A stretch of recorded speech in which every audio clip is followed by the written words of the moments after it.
मछली फंसी है कांटे में।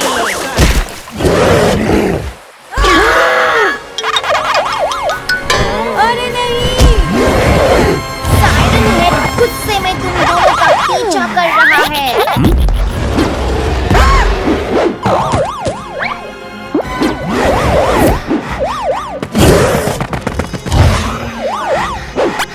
ब्लिंकी कुछ प्लान कर रही है।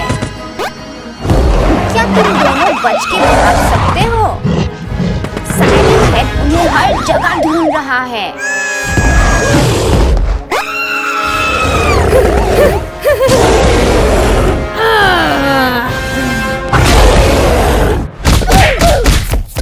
Yeah.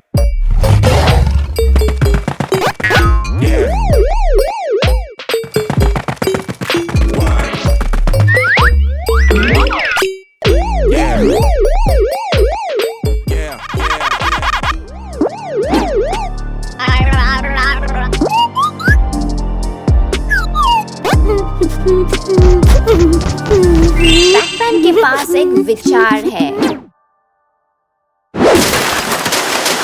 बाप रे, ये तो एक विशाल पैकमैन रोबोट है।